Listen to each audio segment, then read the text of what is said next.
Well, welcome everybody to Moving Math Forward in your program. We are going to be a small but mighty group here as program leaders grappling with questions about the place of math in your programs and how to expand math offerings and intensity of math instruction in your program. So we're excited to have this conversation with you all today. I am Astrid Liden with the Minnesota Department of Education, and I think that I know most of you here in this group. I'm the Professional Development Specialist on our small adult ed team at the Minnesota Department of Ed, and I am joined by Patsy Egan. Hi, I'm Patsy. I direct Atlas.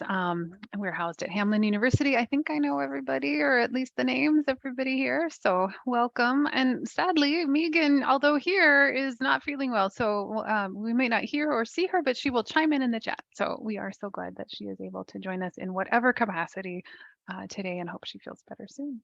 Yeah, so thanks, Megan, for being our representative on the ground as we plan this session, someone who's deep in the weeds thinking about managing your own program and math instruction happening there.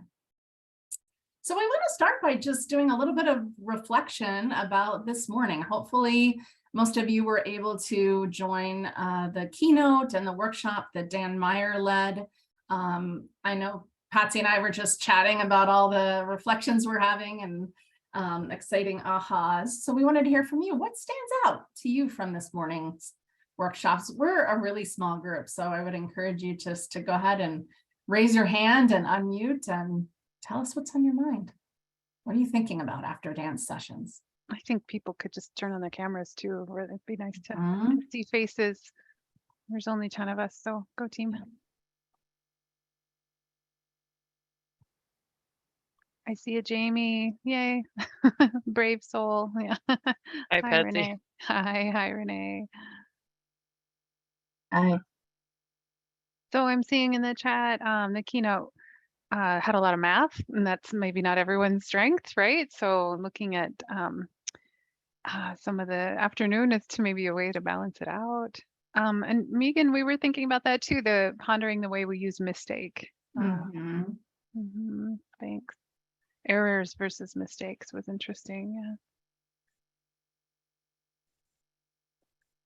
What else? Talking through the thinking process. Trisha, math is powerful and not punishment. I think that is a really important idea to bring forward as we think about, you know, at the teacher level and the classroom level and at the program level as well, empowering learners and ourselves through math. Renee's got her hand up. Go ahead, Renee. Well, it kind of reminded me of, so I like to teach my students a game called Pika Fermeinata that we play during break. And I'm not sure if any of you are familiar with it, but basically it's kind of like almost like a math guessing game. So think about Wordle, but using it with numbers. You know, and except for it's not Nerdle or whatever the other one is for math. So I play that, but with my students a lot of times, so you're guessing a 3-digit number and they're trying to figure out what's the correct space for each digit of those 3 digits. So Pika means it's like the right number, but it's the wrong place. Fermi, right number, right place, nada, nothing. And so a lot of times my students think that their answer is wrong because they get the first one and they've got nada, nada, nada. And I'm like, actually, that's a really good guess because you've just eliminated 3 numbers for us in trying to solve this problem. And so I like that I had that positive affirmation that, you know, rather than telling me it's a mistake, you know, to just say, hey, you know, it's not a bad answer. That's a great answer. And so I like that it's kind of more of a remembrance or say, hey, you know, that's not wrong.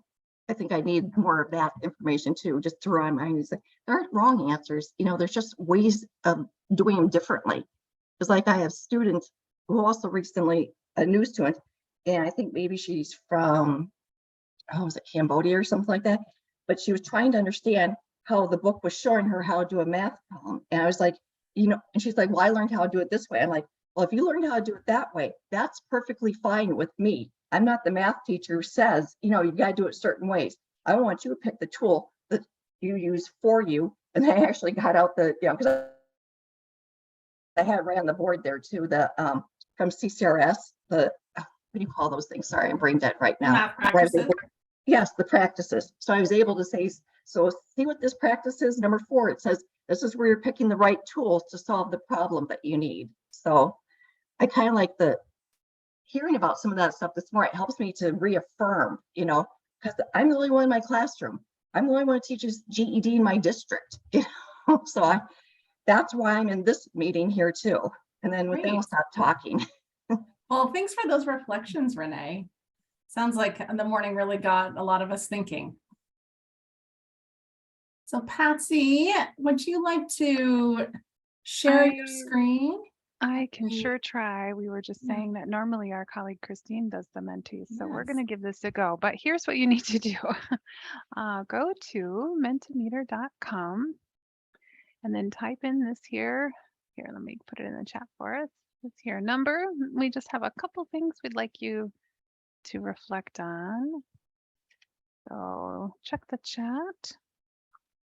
I might just wait a moment, make sure people have the code before I pull up the screen.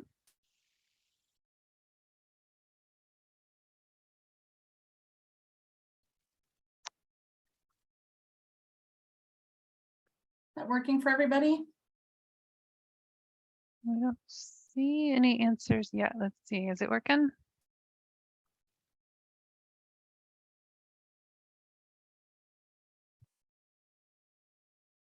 Oh, good. Laura says yes. Oh, I'm glad to hear it. All right, let me get in there and see if I can share.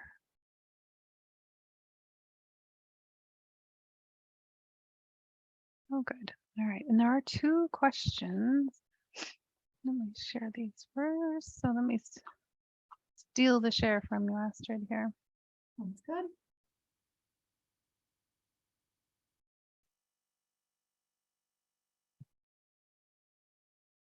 All right, are you seeing that? Yes. But it's covered up with stuff. Let me get rid of that. So math is important because it builds problem-solving skills. We use it every day, applicable to everyday life, helps us make sense of the world. I like that. We use it every day in many ways. Anything else?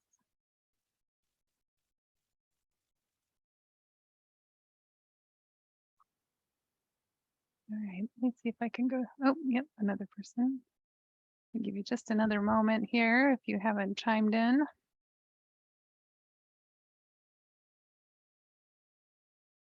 Teaches your brain to solve problems and not just math problems. That's great. That's a good point. All right, let me see if I can make the magic happen here. I believe I need to go to this next one. You should be able to see this next one too. Math instruction in our program is. So navigate to that question. How would you answer that? We'll get into it here, but student-paced, individualized, student-centered. What else? We know there's a lot to say about math instruction in your programs, but in a word or two, limited. That's a revealing one that I think is very, very common. So that's one of the reasons we're here. Oh, good. Here we go. Volunteer-led, student-centered, related to GED only.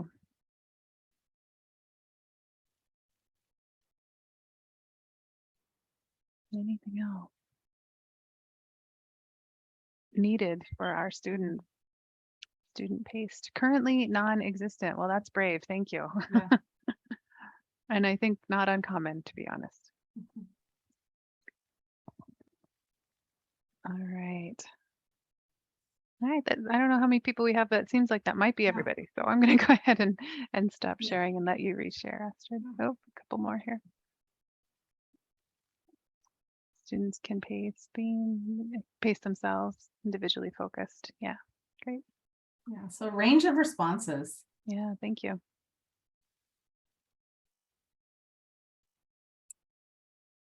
Want to talk us through the agenda, Patsy? Yeah. So here are the kind of the three things we want to accomplish during our time together this afternoon. Again, this is a shorter session. We're just here for about an hour, and then you're welcome to jump into one of the others as well. Do you want to make that into presenter mode? So making the case for adult numeracy instruction. So kind of, if we know you value math, you're here, but how do we make the case perhaps to managers or community ed directors or stakeholders, to teachers and students as well, who perhaps are not valuing math to that extent? And then secondly, we lost your screen, Astrid. Yeah, I'm trying. I was in presenter mode on my end. I'm just trying to. Oh, it's a mystery. Yeah. Well, we love a good problem to solve in math. So, and then next is thinking about how we would share what's happening in our programs so that we get a sense of like, what is like the pulse right now in math instruction, in programming, in adult ed. And then finally, what do we do about it? What are some of those next steps? So that's what we'll think about here, making the case and then sharing what's happening in our programs and then some next steps. Is that in presenter mode now, Patsy? It is not, but we can see it. I'm sorry. I am. Let me see struggling if to find where we were before. let me give it a go here. Okay. It's only because Joey and our presenter this morning was so slick that we got sidetracked with our presenter skills here. All right, can you see Thank that? you. Yep. Yeah. All right, let me move some of this stuff along the bottom here. So this is a statement that came out a few years ago, I want to say 2018, that the Minnesota numeracy leadership put together. This is our kind of what we believe about math instruction in adult basic education in the state. So both literacy and numeracy are critical skills for adults in order to fully engage in their communities. ELA and math are defined by the CCRS, so like that we know. And then to further define the work of adult numeracy for ABE and with the goal of achieving equitable math instruction, the A-team holds that, wait for it, first of all, that every student at every level, literacy, language, and math levels, deserves access to rigorous, high-quality math instruction. Also, instruction at all literacy, language, and math proficiency levels can and should tend to math and numeracy. So even if it's not a standalone math class, right, that there are ways to get math and numeracy into your programming. Intentional focused programming can create a cohesive math experience for learners instead of just, as we saw in the Wordle there, what you need for the GED, or kind of, if you are particularly interested in this one career, we'll do a unit on that, right? Instead of having sort of an ad hoc approach, as some programs do because of all kinds of good reasons, how can we make it a more cohesive experience? Instruction in every classroom should be informed by growth mindset and incorporate strategies to reduce and prevent math anxiety in learners. Of course, Dan touched on that this morning as well. And he's thinking of math anxiety in young learners. And now, I mean, add a few decades to that, and it's a much different and more intense issue. And finally, to this end, it is essential that programs are committed to professional growth in the areas of up-to-date best practices, content knowledge, and comfort in teaching math.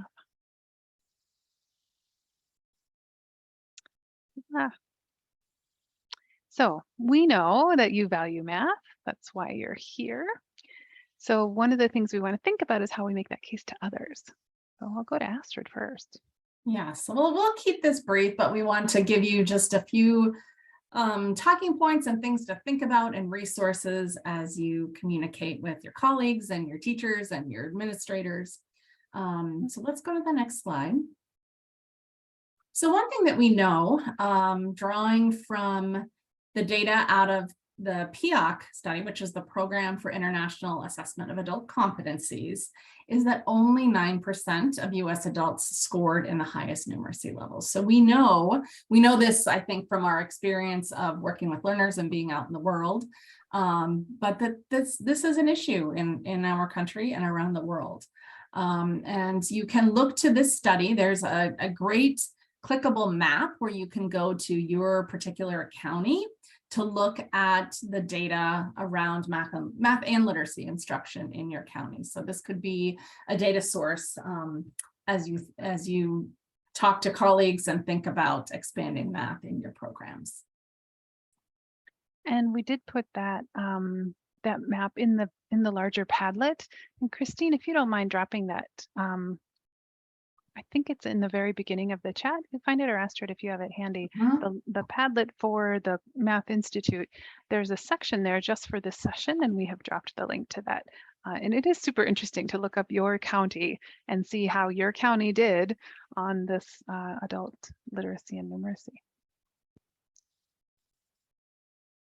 So one area we want to think a little bit about is, of course, is math for financial literacy. And this will come as no surprise. We know students have to, deal with budgets and pay for stuff, right? So, but the definition of financial literacy is having the confidence, knowledge, and skills needed to make financial decisions that promote financial self-sufficiency, stability, and well-being.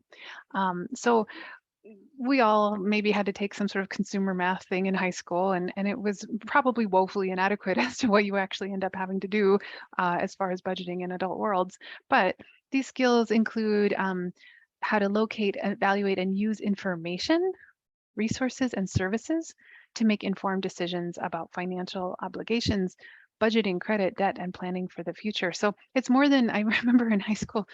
This is going to date me, Astrid, but we did a lot of balancing of checkbooks, as I recall. Yep. Like that Me was like a too. thing we did, right? And I to this day don't remember ever really putting that to great use, because of course the banks are all online and they kind of do it for you. So there isn't like quite the same reconciliation process that we were taught back then. But there are lots of other considerations. Anyone who has bought a home recently, or has paying for a child to go to college, or is trying to buy a new car, or needs some sort of financial assistance with medical bills, for example. Like all of these things require some pretty big thinking. And so that is part of financial literacy. So of course you can't manage your finances without math.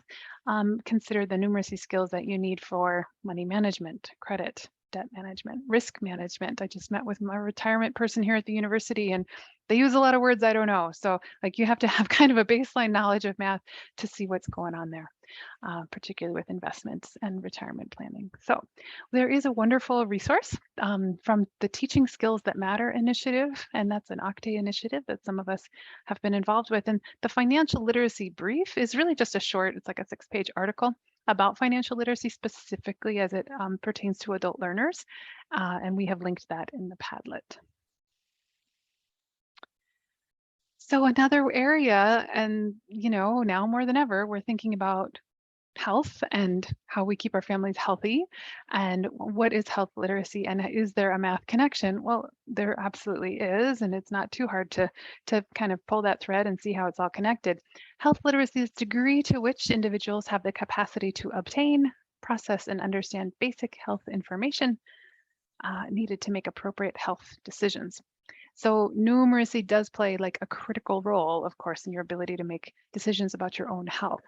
And there's a little more on the next slide here to spell that out. So why is it important for math? When I started digging into this, I found a wonderful resource at the CDC. I could kind of come up with things that made sense to me as someone who consumes healthcare and is responsible for children who need healthcare. But the CDC has done a great job of actually spelling out the numeracy and health literacy connection. And they say it is important to understand visual displays of risk. And that is so true, right? When something happens, you get a flyer, and like those flyers are often like pie charts and graphs. And if you do this treatment, this will happen. And if you do this treatment, there's this % of risk, all of these things. And these are supposed to help you make decisions. But if you're not able to adequately interpret that information and visually represent it for you, it's really hard to make great choices. So those displays of data can be visual. They can also be numerical, right? Numerical data to make decisions. In this study, this many people got better. In this study, this many people got better. So, and then to calculate dosages, and then to correctly use and monitor medications, symptoms, and time. Like many of you here, at some point in the last 2 years, my family had COVID, and it's like, you need to take this medication, and then 4 hours later, take this medication, and take your temperature, and that has it gone up how much? And then, just thinking about just that basic sort of, swapping out Advil and Tylenol, and how many hours and how many milligrams, and how do I need 2 pills or 3, right? It's a mathematical puzzle. And then to gain confidence in decisions around healthcare. When our students make confident decisions, they generally, well, it's not just students, all adults will do so more quickly. And healthcare, a lot depends on how quickly you respond, right? And so if you are able to quickly make a confident decision, there, of course, is much more likely to have a good outcome. I want to pause there. Just, I mean, let's think about that in the chat. Financial literacy and health literacy. Anything else come to mind? These are just things that I kind of thought of at the top of my head, and feel free to unmute and chime in. Yeah, see. Can I just say too that I never even thought about doing that for health, because I know with their CNA program, we struggle with meeting measurable gains, because a lot of times they just do the reading, but we've been trying to look at implementing math and never even thought about adding like dosage and things like that. So that's brilliant. So I'm definitely going to be adding that to our career pathways integrated. Oh, I'm glad. I'm glad. And then a thing to maybe take note of, see, and others is that TSTM health literacy brief, just like the financial literacy one, there's one for health too. And it's just a super nice, concise with links to more information, useful thing. And that's also in that Padlet. Other comments or questions? Yeah, Heather's commenting that she hadn't thought about the health component either. Yep. Yeah, until I started kind of cruising around on that CDC website and to see that they actually have a numeracy section, like I was super impressed actually that they would bother thinking about adult numeracy at the CDC, but it's that important, right? Yeah, and when we think about the financial and health literacy components, these are things that every adult is encountered with, right? Yeah. It's when we think about real life problems, these are the real life problems that we all need to solve. Like adulting hard out there, right? Like, so, and then think of it combined too. Paying for healthcare is a whole other numeracy and health literacy puzzle in it itself. All right, well, unless there's anything else in the chat. Yeah, thanks, Megan, for your comment. Well, let's go ahead. A math for high school equivalency, Astrid? Yeah, so this one may be one of the more obvious ones that students might think of, and it sounds like from when you talked about what's happening in your program, I think often this is the driver of some of the math instruction that's currently happening in our math programs, is the fact that students need to develop math skills at higher CCRS levels in order to get their high school equivalency diplomas. So whether they're taking the GED or the high set or completing an adult diploma, they need to develop those math skills and show competence in those skills. It's a gatekeeper. And as they move on into post-secondary and their careers, math may be very important. We know that at the college level, post-secondary training, math can be a gatekeeper. If students are not able to pass those introductory math classes, they're not able to move on. And then there are math skills like you were just saying that are very relevant to a variety of careers that our learners may be pursuing. So as you think about the career pathways that your students are moving into, the career pathway courses that you are offering, you want to consider what are the math skills that students are going to need as they move forward in that career. And it's a great opportunity for contextualized math instruction. Great, thank you. I'm not seeing any comments in the chat, I don't think. Let's move on. All right, so when it comes to math for stronger communities, and my chat box is covering stuff up for me, sorry. This is something that Astrid and I were just talking about yesterday a little bit, like what is the relationship between math and community, and math and civic engagement, and math and like full participation in our society, right? And as I come to this work with a background in the ESL classroom, and like, what does it mean for a new American, someone with immigrant or refugee background, to really fully participate in their new home? And there is a strong numeracy component, right? So this quote comes from Donna Curry, and I think it's worth reading aloud, so I'm going to. So it's from The Change Agent, which you might be familiar with, which is a wonderful publication from our colleagues on the East Coast. And Donna writes, for adult learners to gain more political and economic access, they must not settle for just learning enough mathematics to pass a test. They must become willing to engage in math, beginning with its relation to their own lives. Mathematics and technology are critical skills for all adults, and adult education teachers, programs, and funders must be willing to take more responsibility for giving students opportunities to develop a strong foundation so they can access more advanced math and science. And then from the Adult Numeracy Network website, I'll just let you read that one.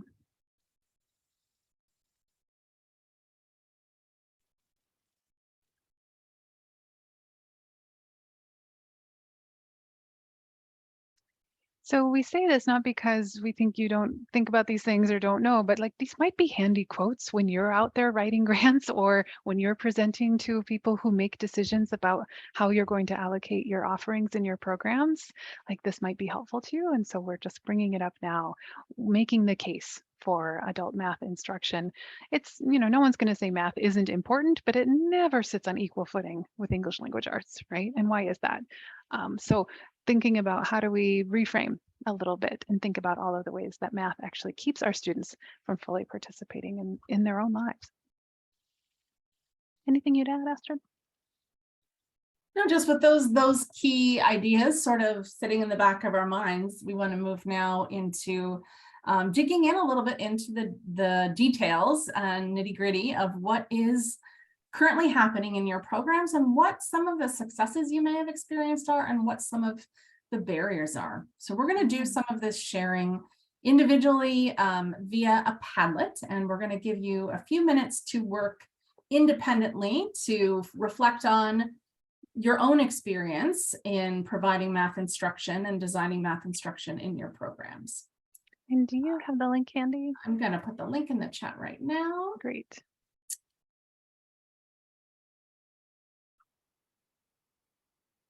Oops. And then if you're not familiar with Padlet, although many of you no doubt are, there's a little plus sign. You click on that and it allows you to add a comment. So we'll just give you a couple minutes here. I'll pull it up so you can see what we're doing. Yeah, and I would encourage you, if you're comfortable doing so, to when you make your comments, indicate your name and program, just as we continue our follow-up conversation, and in case anyone else in the session wants to follow up to learn more.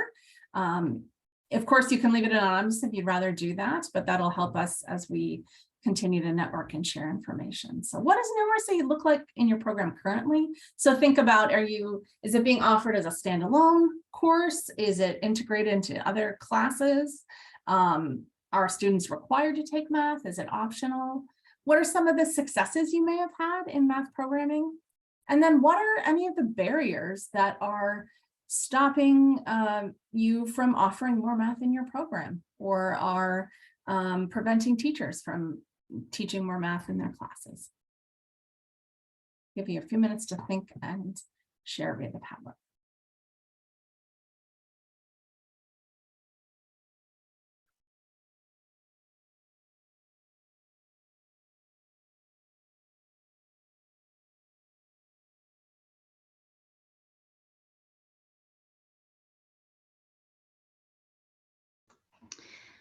Where can I find the plus sign on the Padlet? Right down here. Oh, thank you so much. Great question. It's not super obvious.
another minute or so, and then we'll discuss.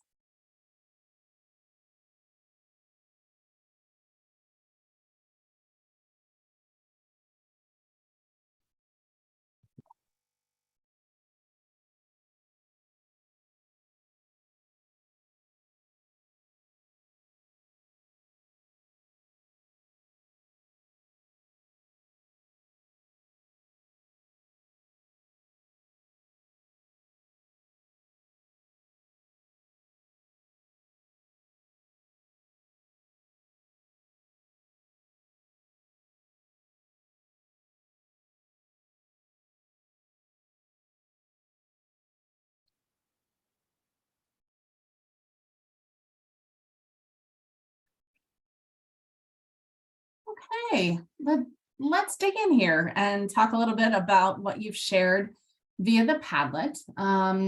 So in terms of what numeracy instruction looks like currently in your programs, it seems like we've got a wide range of approaches to math. Definitely the GED classes, we've got math happening in some of those. We've got individualized instruction, we've got classes.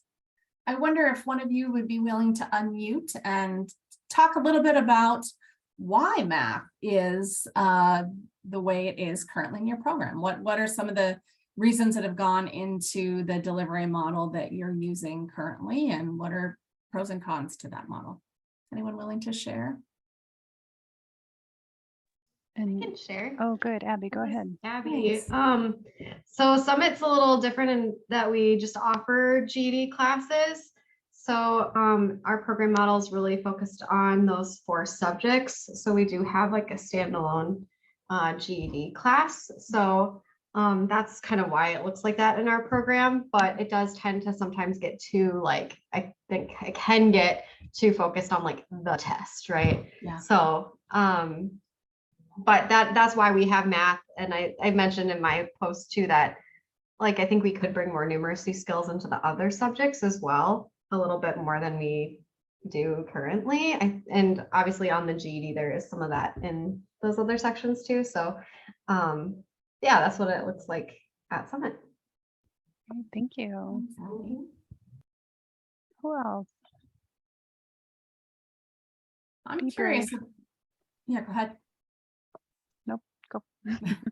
I'm curious, the person who wrote about their Math for Life class, I'm curious Yeah. about the content of that class and who the target students are, if you're willing to share. So this is Heather from Mankato. Hey, Heather. We just added the Math for Life class this year. So we've only been in it for like 2 weeks now. It's going to be financial literacy. The reason the health bit was so interesting is I don't think health is being taught in that way for this Math for Life. Mhm. So I'm definitely going to be bringing that forward to the teacher that, maybe you want to think about this. Yeah, It's good. for the higher level ESL students and for like a pre-GED, Okay. for the people who want to get their feet wet in math so that it's not quite so scary. And is that an optional class, Heather, or is that something that all students at that level take? Nope, it's an optional class. Okay. All of our classes are optional. Well, And have you mostly. seen much interest in it from the students? I think that it's a class that is going to be gaining traction. Right now it's starting off a little slow because it's new. But I think students will see a lot of value in that, yep, this is actually going to help me Mhm. through my life. Oh, that's great. Thank you. All right, who else?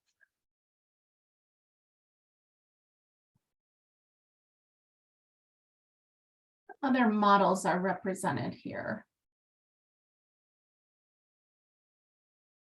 Someone mentioned a financial literacy class, but not a lot of enrollments.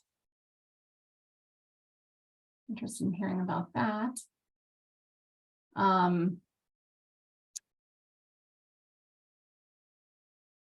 Megan, I know you're not able to speak right now, that in Megan's program, there is math and numeracy happening every day in every class at the same time, which I think is an interesting model. Is that across the board at Metro North? Kathleen, is that what's happening there, or is it site specific maybe? Yeah, I can jump in. This is Kathleen. Yeah. It's different every site at Metro North AB. And I'll just highlight at the Columbia Heights site. Back when we went through the CCRS implementation groups, we had 1 year where we focused on ELA and 1 year where we really focused on math. So it's been now a number of years since then, but it was staff led, staff designed how the math numeracy instruction would happen.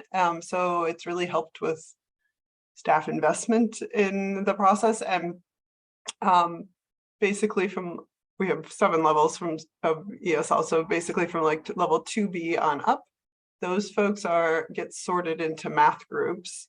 So they're all in their core class, which is ESL reading based assignment. And then they do an internal test that staff worked on to sort them by math levels. And unfortunately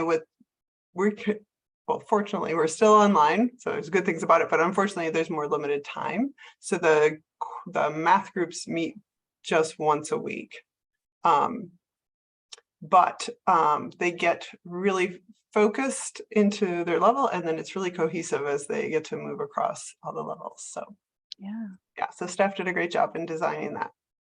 That's a great point, to have staff really help with the buy-in, right? To get them involved with the design of it entirely. It's great.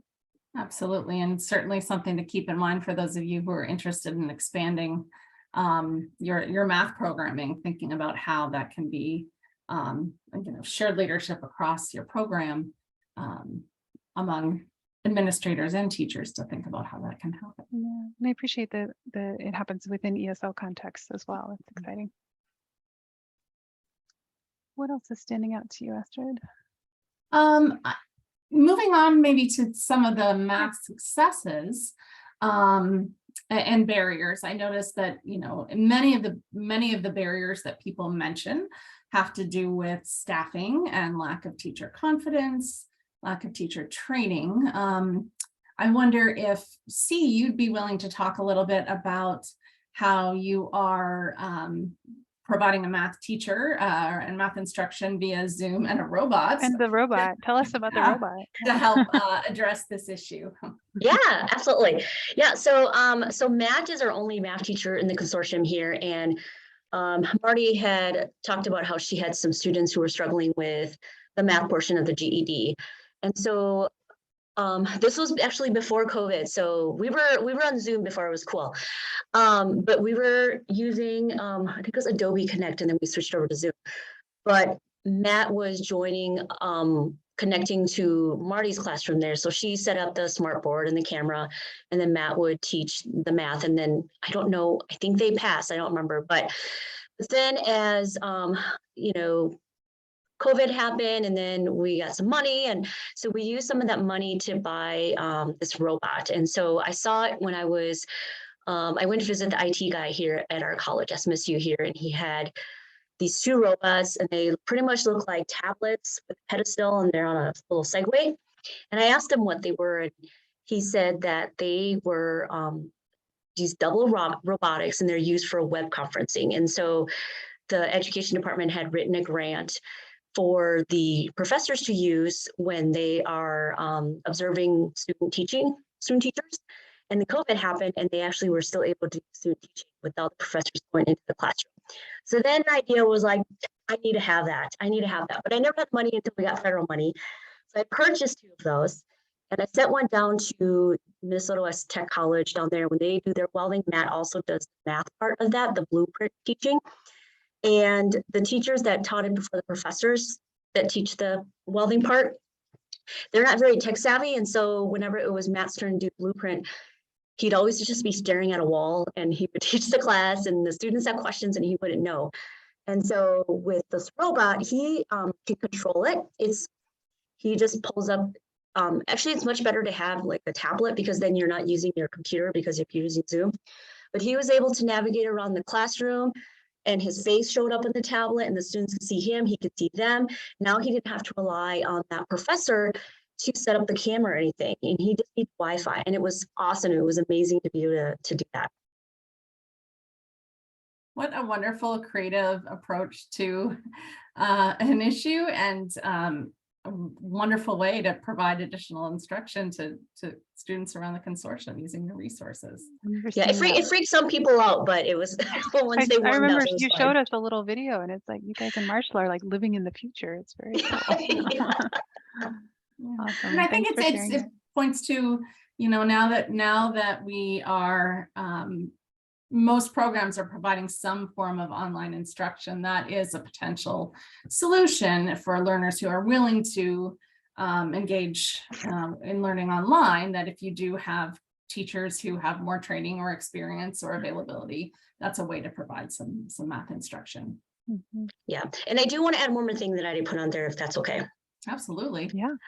So when we received our federal funds, I had been working with our Mustang Pathways here at the college, and they had expressed to me that, you know, with DevEd, they had a lot of students who kind of just were stuck in the math rut and never got out of math, developmental math.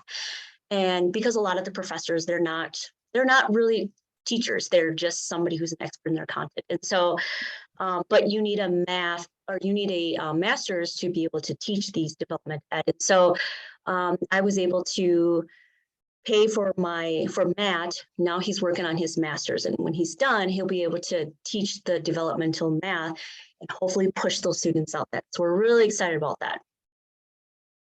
Very cool. Excellent. Thanks, Dee. Thank you, C. Megan's chiming in. If we are thinking about finding teachers as a barrier, finding ways to connect students to other sites virtually would be a great way to fight that barrier. Absolutely. Absolutely. Yeah. Yeah, I see limited staff or lack of training, or most teachers don't like to teach math. Like there seems to be a theme, Astrid. Yeah. Absolutely. And yet we had 100 and some people at the Math Institute. So there's interest, right? Yeah. We know it's out there, but there are in fact not a lot of people with math specific backgrounds in our field. But that doesn't mean you can't do a good job, right? I see another idea, another barrier here that someone mentions is lack of clarity around what to put in a potential math part of the curriculum or how to integrate it. Thinking about just how does it fit and how does it fit into programming. I wonder if, you know, if anyone wants to chime in on how they've approached that question. It sounds like, at least in Metro North, that you took a year with staff to work together on that question and think about how best to organize the instruction.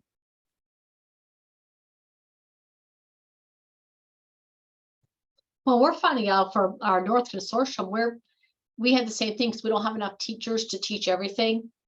And people were asking for different hours. So we created some of the staff members actually created some online programs, which we're seeing other places do, inviting our other students from the different consortia or for different programs to come in, but we cannot seem to build up enough capacity in the classroom for consistent attendance. They all start like, yes, that's what we want to do. And then we ask the students, okay, here's what the program is, here's the times. And they're like, oh, no, I can't do that. I'm like, but you need to, it's just for 6 weeks, that's it. And you get this done, and it's only for this hours, as you said, it's convenient for you. And there's another reason they'll come up with, no, I can't do it because of this, and we'll come up with something to go around that barrier. And there's always seems to be something else. So the lack of commitment is what we're finding out. And Laura, do you feel like that is specific to the math offerings or no, it's with everything in general, no matter what it happens to be? Okay. We did that with right there, wanted driver's license, and like, well, we can't individually teach you our computer skills. So, you know, we have other people, we can refer you to this program. They will do it for you at this hour, and here's the times. And they're like, oh, great. And then when we talk to them about it again, like, oh, no, I can't do that every week, or I can't do that every day. It's like, it's only 2 hours a week, or it's only this. And for 6 weeks or 5 weeks or whatever it happens to be. And yeah, there's still nope, I won't do it. Any thoughts from the group about that particular challenge?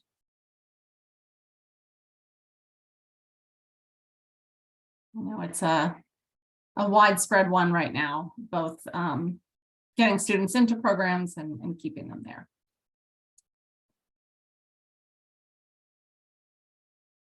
Should we move to our next set of questions, Patsy? Yeah, I'm just going to drop the link to that Padlet in case anyone has come in the meantime. All right, so back to the slides. Yes. Renee, I'm seeing your hand is raised. I don't know if that was from before or a new hand raise. Yeah, I was just going to comment about, getting students to participate in that, because I see the same thing. So like a lot of my math students will ask, well, how can I get through this faster? How can I gain levels? How can I, now I always tell them, we offer, MobiMax is offered free to you as part of our program. I'm always promoting, use MobiMax. And again, students are like, oh yeah, that sounds good. And then you look at it, it's like, you have 0 minutes, and you keep going back and doing, they're like, oh yeah, I'll do it. And they still don't do it. So it's kind of the same thing where you're going, well, how do I get them to be more interested in it? If you even offer them an online option. Yeah, that's frustrating. All right, well, if you want to talk about these questions, I'll quick put them in the Padlet for us. Okay, yeah, I was working on that. I've got two of them in there. If you can get the last one in there, Patsy. So awesome. sort of moving from where things are currently and thinking and dreaming about how we would like them to move forward. We've got some questions to guide our discussion here. So how do we move forward in making math more of a core component of our curriculum, not just an elective, but a core component of our course offerings? What would it take for you to be able to encourage your teachers to incorporate more math into their classes in your program? A lot of you mentioned that teacher confidence and training are issues. So what needs to happen to help teachers have the skills and confidence to build in more math? And then what support do you need as program leaders in making this happen? We are really curious about that question as we think about training and professional development over the course of the year. What can we be doing as state and professional development leaders to support you in expanding math? So we're going to go back to the Padlet here, and we'll try to take some notes. Megan, if you're up to it, maybe you can help with a little bit of the note taking as people share out. But again, encourage you to unmute and share your thoughts. What is it going to take to build more math into our programs and move it out of the elective realm or just in the GED class to being more a core component of our curricula?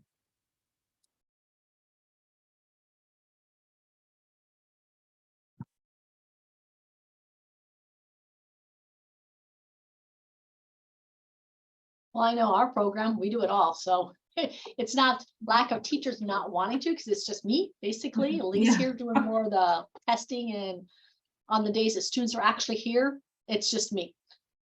And most of it is just getting them here at the same time and working on the same thing at the same time.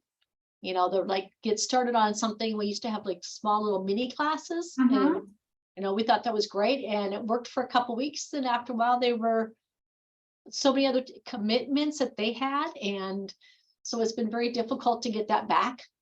So we're hoping that it will work again, that we can get some little mini classes going for them to commit to.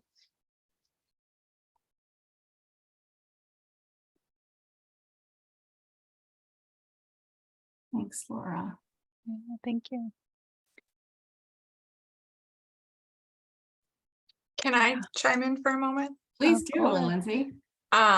So I am going to put a bunch of questions in the chat. Boom. I'm reading this book called Dear Citizen Math, and it's really transforming my thinking around what real world math, teaching real world math, like what does that actually mean? And so these are just a sampling of questions. I mean, the list of questions in this book is like, that I've compiled, is just incredibly long. And these questions are essential questions, right? Like this, you could design a unit around not just math, but like math could be a part of it. There's some data, there's some analysis of maybe statistics, there's potential graphing, there's percentages, there's thinking about like costs of materials, like the one about should people with small feet pay less for shoes, which then begs the question, should people with larger feet pay more for shoes? And like, is that anyways? So it's like, there's conversation around it, right? And then you can use math to help answer that question, but you can also bring in readings, you could bring in videos, right? And you could design a unit around that. And I'm wondering if that would help with the interest, because I think students have interest, just like financial literacy. I love that idea as well. Like, how is this going to apply to my life, and how does it apply to the world, so that I'm not only looking like at the math, but I'm looking at issues, and then I'm using math and bringing that along. And I'm wondering if that would help reach more people and provide a way in to other core content classes, not just having standalone math. So anyways, it's something I've been thinking about, and I don't know how to answer these questions. And these questions, the way he poses them, are like, there's actually lots of different ways you could answer. And that's the point. Like, can we have a conversation? Can we teach our students how to have a conversation, and then use math as part of the evidence? So anyways, just food for thought, because it's currently on my mind. But Yeah, Lindsay and I were talking about these the other day, and just how like juicy these questions are, and how much you could really build around them, and how transformative they really could be. Like, some of these are getting at the equity question that we had, like building stronger communities in a very big way. So that all has to do with line of inquiry and those essential questions. What's the name of the book again, Lindsay? It's called Dear Citizen Math, and I can put it in the chat. Okay. And Laura, I do want to acknowledge your comment too. Like, attendance, it's so hard when students aren't attending, and when there is interest, and then it's just all the life circumstances around whatever they're dealing with. It's just, it keeps them from coming. And I don't have an answer for that, but I want to acknowledge, like, yes, that's really hard. It's really hard. Kathleen, thanks for your comment. If people haven't seen that IMABE site, looks like maybe they shared on the Facebook page. Is that what you mean? Yeah, they posted, it was on the IMABE Facebook page, and they were reposting from Anti-Racist Education's post. Oh, nice. Yeah, I had not seen that one. So, I mean, it really makes you think. Like, it seems like a small percentage, but those are human beings, right? So getting people thinking about those numbers in perhaps new ways.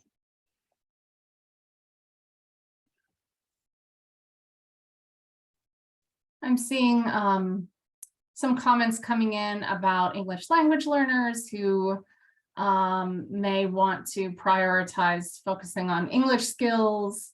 They see an immediate need to learn and speak English. Anyone want to comment on those perceptions of learners, and how you've approached math for your English language learners? I know in the past when I taught English, sometimes because we had thematic units, would sometimes draw in some math and numeracy, but I know I saw some other comment on here. It can be hard to kind of bring in or like teach somebody if they don't know those basic like math or numeracy skills, to teach them in like your small little segment of here's my numeracy thing that I want you to do. So that can make it tough, but I think that was something that I tried to do, was like bring that into some of my lessons. But again, hard to kind of build on that too. Yeah. Thanks, Abby. Thanks, Lindsay. Put that information in the chat from the author Karim Ani. Excellent. Lindsay, let's remember to put that in the bigger Padlet too. Oh yeah, Okay. For the Institute. I think lots of people would be interested in that. Sounds good. I'll do that now. There's a session. That's like the nugget for a session in the future. Oh, we were already talking about maybe next year's Math Institute. Yeah. It's good stuff there. So we're coming up, we only have a handful of minutes left, right, Patsy? Yeah, Megan just put something in the chat though. Let me just grab that. One thing our ELL teachers do is have students figure out how many days in each month in order to make the attendance requirement. That's a good one. Like that. And then thanks, Christine, for that big math conference Padlet there. We're in the small one, and then there's a larger one. So I'm not seeing any responses yet to the what support What do you support? need? What can we do for you, Can we friend? end on that note? How can we move this conversation forward more broadly with program leaders across the state? What What would training? it take? Yeah. What do you need to Mhm. make this happen? And it might be PD related and Astrid and I can help, or it might be something else, like Mhm. whatever it might be, right? Well, one thing I was just going to chime in is that when we were fortunate in the year plus that we really focused at a site, site staff on digging in on CCRS math and then participating in, we brought the Numeracy study circle to the site for staff.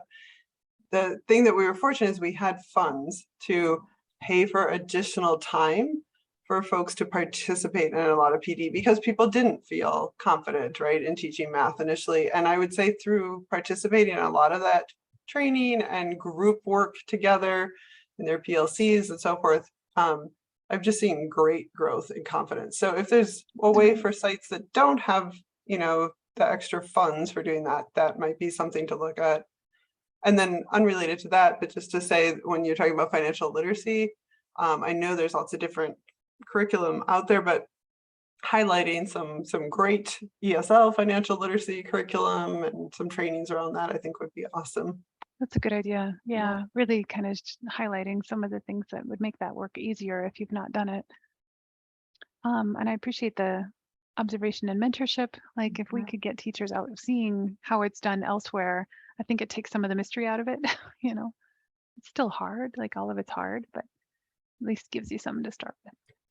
Well, and I'll just chime in one more thing. Sorry, Kathleen again here, but Really helpful. Oh, I love it. So again, I work with a team of all ESL teachers. And so when they were tackling this and when they designed how they wanted to do those math groups, part of what they really liked was prior to that, they were teaching math within their core class, which meant, of course, all the different math levels, right? So then they were all trying to teach all the different math levels. So by leveling the math groups, that helped and also allowed the teachers then to zero in and really build their knowledge in a certain area. So even the E level, so the way it's score boost and TABE align, there's like the TABE E is divided into E1, E2, E3. So those would be the A standards. And so the teacher can teach E2, right? And really get to know E2 well and really get some great interactive activities around that. So that helped relieve the pressure for teachers too, I found. Of having to teach all the math. Right. Yeah. Great suggestions. Looking at the list here, people chiming in, it sounds like people would really appreciate guidance around what curriculum is out there, maybe how to select curriculum, time for PD, identifying what's needed to be college ready in math. Excellent. Well, you can continue to add to this Padlet as you reflect on all of the work that that happened this morning and our discussions today. You can always also just contact us directly with thoughts about what would help move this work forward. All right, I think we're at time, Astrid. Is it 1:45? Yes, it is 1:45. All right, so we have just cute pastel math things to share with you at the end here. So thank you so much for being part of this discussion. You're welcome to jump into one of those other sessions. They go for another hour or so, and you are welcome to go there. They're by level. You'll see in the flyer how that works. Maybe we can drop that flyer link one more time. Oh, thank you. Yeah, and again, the larger Padlet for the conference, we'll keep updating as things come to the surface, and then also this one. And you're welcome to continue to add your ideas to it as well, and we'll hold on to it. So thanks, everyone. Thanks, everybody.